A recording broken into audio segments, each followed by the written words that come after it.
안녕하세요. 이용섭교회 성도 여러분. 오늘은 고난주간 넷째 날입니다. 오늘은 저와 함께 누가복음 23장 1절에서 25절 말씀을 함께 묵상하도록 하겠습니다.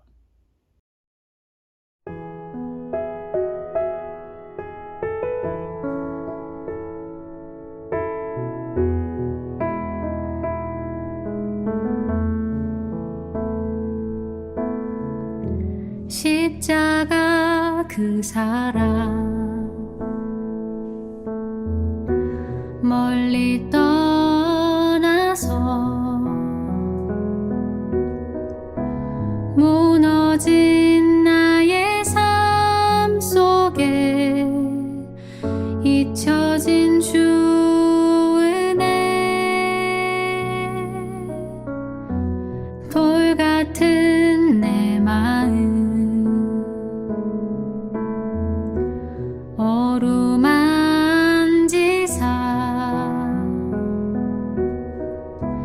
다시 일으켜 세우신 주를 사랑합니다. 주 나를 보호하시고 날 붙드시리. 나는 보배롭고 존귀한 주님의 자녀라.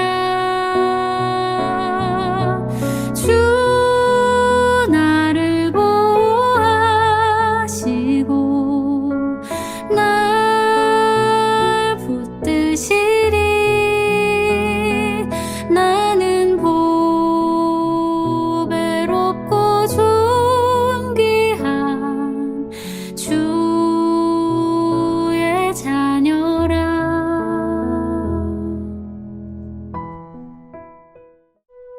무리가 다 일어나 예수를 빌라도에게 끌고 가서 고발하여 이르되, 우리가 이 사람을 보매 우리 백성을 미혹하고 가이사에게 세금 바치는 것을 금하며 자칭 왕 그리스도라 하더이다. 빌라도가 예수께 물어 이르되, 네가 유대인의 왕이냐? 내 말이 옳도다. 빌라도가 대제사장들과 무리에게 이르되, 내가 보니 이 사람에게 죄가 없도다. 무리가 더욱 강하게 말하되, 그가 온 유대에서 가르치고 갈릴리에서부터 시작하여 여기까지 와서 백성을 소동하게 하나이다.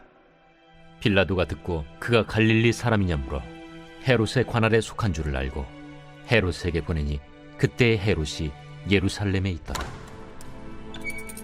헤롯이 예수를 보고 매우 기뻐하니 이는 그의 소문을 들었으므로 보고자 한 지 오래였고 또한 무엇이나 이적 행하심을 볼까 바랐던 연고로라. 여러 말로 물으나 아무 말도 대답하지 아니하시니 대제사장들과 서기관들이 서서 힘써 고발하더라.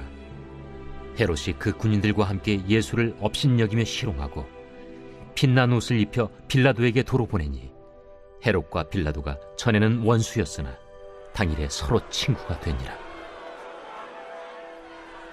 빌라도가 대제사장들과 관리들과 백성을 불러 모으고 이르되, 너희가 이 사람이 백성을 미혹하는 자라 하여 내게 끌고 왔도다. 보라, 내가 너희 앞에서 신문하였으되 너희가 고발하는 일에 대하여 이 사람에게서 죄를 찾지 못하였고 헤롯이 또한 그렇게 하여 그를 우리에게 도로 보내었도다. 보라, 그가 행한 일에는 죽일 일이 없느니라. 그러므로 때려서 놓겠노라. 무리가 일제히 소리질러 이르되, 이 사람을 없이 하고 바라바를 우리에게 놓아주소서.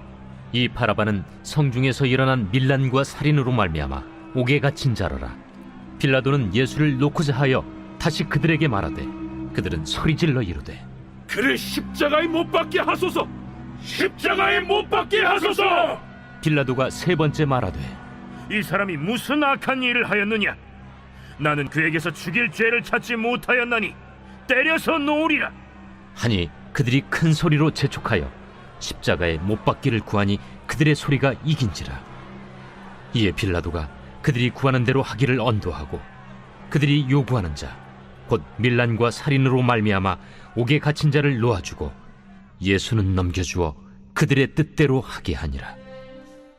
오늘 본문을 통해 예수님은 죄가 없으셨다는 사실을 볼 수 있습니다. 예수님께서 죄가 없으시다는 사실은 빌라도가 3번씩이나 무죄 판결을 내리신 걸 통해서 강조됩니다. 하지만 예수님은 자신을 고발하는 자들 앞에서 적극적으로 변론하거나 하지 않으시고 매우 소극적인 자세를 취하십니다. 이전에 예수님을 기억해보면 바리새인들과 논쟁하실 땐 분명하게 말씀하셨고, 성전을 정결하게 하실 땐 매섭게 분노하셨고, 무리들이 몰려올 때면 홀로 한적한 곳으로 떠나시기도 하신 주체적이고 분명하신 분이셨습니다. 그런데 오늘 본문 속 예수님은 너무나 무기력하게 이리저리 끌려다니며 억울한 상황을 그대로 받아들이고 계십니다. 이 침묵은 의도적인 침묵입니다. 마치 삼위 하나님께서 자, 거의 다 왔어. 우리 뜻대로 되고 있어 하며 구원의 계획을 이뤄가고 있는 것과 같습니다. 침묵처럼 보이는 이때에 사실은 인류를 위한 거대한 구원의 작업이 이루어지고 있는 것이죠. 예수님은 지금 무기력하게 계신 것이 아니라 가장 고유한 방식으로 승리를 이루고 계신 것입니다. 우리도 살다 보면 억울하고 답답한 현실 속에서 하나님께서 침묵하시는 것 같고 정말 나를 보고 계실까 하는 마음이 들 때가 있습니다. 그럴 때 우리가 기억할 것은 하나님은 무기력하셔서 침묵하시는 게 아니라 의도적으로 침묵하시는 것임을, 그리고 그 침묵 가운데 분명 하나님의 일은 이루고 계시다는 사실을 우리는 기억해야 합니다. 그 어떤 상황 속에서 하나님의 계획은 성취되어 갑니다. 하나님의 무반응 같던 순간이 사실은 구원이 이루어지는 시간이었던 것을 기억하며 침묵하시는 그 하나님 앞에 우리가 분노나 낙심이 아닌 진정한 신뢰와 믿음으로 살아가기를 소망합니다. 그 다음으로 볼 것은 본문을 통해서 인간의 죄성, 즉 자기중심성이 얼마나 강한지 보게 됩니다. 빌라도는 예수님의 무죄를 알고 있었지만 그는 결국 군중의 소리에 굴복하게 됩니다. 그는 정의보다 정치적인 안정을 택합니다. 또한 군중들은 죄인 바라바를 선택하고 죄가 없는 예수님을 죽이라고 소리칩니다. 자기들이 싫어하는 예수를 제거하고자 했습니다. 그리고 본문은 이렇게 말합니다. 그들의 소리가 이긴지라. 모두 명백한 진리는 외면하고 자기 이기심, 계산을 따라 판단하여 행동했습니다. 마치 인간의 자기 중심성이 이긴 것처럼 보였던 순간입니다. 네, 이것이 우리가 살아가는 세상이죠. 또한 우리의 모습이기도 합니다. 분명 내 삶에 진리가 들어왔고 진리가 들려지고 있으나 우리도 종종 빌라도와 군중들처럼 진리를 외면할 때가 있습니다. 내 안에 자기중심성이 너무나 강해서 나의 선한 의지, 생각들은 그 앞에 지는 것과 같습니다. 이러한 자기중심성 앞에서 우리는 번번이 무너지는 내 자신을 발견합니다. 예수님께서는 이러한 자기중심성이라는 폭군에서 우리를 해방시키고자 오신 진정한 왕이십니다. 그 왕을 받아들일 때 진정한 해방이 있습니다. 예수님께서 이 일을 어떻게 이루셨나요? 예수님은 아무 죄가 없으셨지만 바라바는 풀려나고 예수님이 그 죄인의 자리에 들어가셨습니다. 얼마든지 그 상황을 피하실 수 있는 분이 피하지 않고 그 상황을 마주하셨습니다. 어떤 상황입니까? 지금 진리가 외면되고 있는 상황입니다. 제2위 하나님의 죄가 없으신 그 위대한 거룩하심이 사람들에 의해 외면받고 짓밟히는 그 상황입니다. 예수님은 그 상황에서 그들을 사랑하심으로 바라바, 즉 죄인의 자리에 들어가셨습니다. 로마서 5장 8절입니다. 그러나 우리가 아직 죄인이었을 때에 그리스도께서 우리를 위하여 죽으셨습니다. 이리하여 하나님께서는 우리들에 대한 자기의 사랑을 실증하셨습니다. 네, 이것이 바로 복음입니다. 우리가 죄인 바라바입니다. 예수님은 아직 죄인 되었을 때에 우리를 대신하신 것입니다. 우리가 자기중심성의 노예로 하나님의 영광에 훼손을 입히는 그 때에 우리를 위하여 고난 받으셨습니다. 이 고난 주간에 우리가 기억했으면 좋겠습니다. 죄 없으신 그분이 죄 많은 우리를 대신하셨습니다.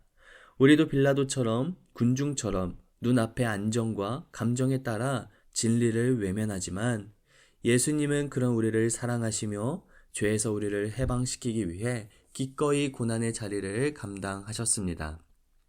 우리가 이 본문을 기억하며 다음과 같이 함께 기도했으면 좋겠습니다. 첫 번째로, 우리가 억울하고 답답한 현실 속에서도 침묵 중에 일하시는 하나님을 신뢰하는 믿음으로 살아가게 하소서. 두 번째로, 죄악된 자기중심성을 따라 사는 삶이 아닌 예수님을 왕으로 모시며 진정한 구원의 감격을 경험하며 살아가는 삶이 되게 하소서. 세 번째로, 거룩하신 예수님이 죄인들을 대신하여 고난받으신 것을 기억하며 그 복음의 은혜에 반응하는 삶을 살게 하소서. 함께 기도하겠습니다.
제가 기도하고 마치겠습니다. 주님, 진리가 외면당하고 죄가 승리한 것처럼 보였던 그 순간에도 하나님의 계획과 일하심은 멈추지 않았음을 기억하길 원합니다. 내 안에 자기중심성과 편리함을 위해 예수님을 외면했던 군중처럼 살지 않게 하시고, 바라바 같은 나를 위해 대신 죽으신 그 예수님의 사랑 앞에 오늘도 감사와 순종으로 살아가게 하옵소서. 이 시대 가운데 고요하게 완성되고 있는 하나님 나라를 발견하고 살아가게 하옵소서. 이 상실의 시대를 살고 있는 우리에게 허락된 그 고요한 승리가 결코 사라지지 않음에 감사와 찬양을 올려드리는 오늘 하루가 되게 하옵소서. 예수님의 이름으로 기도드립니다. 아멘.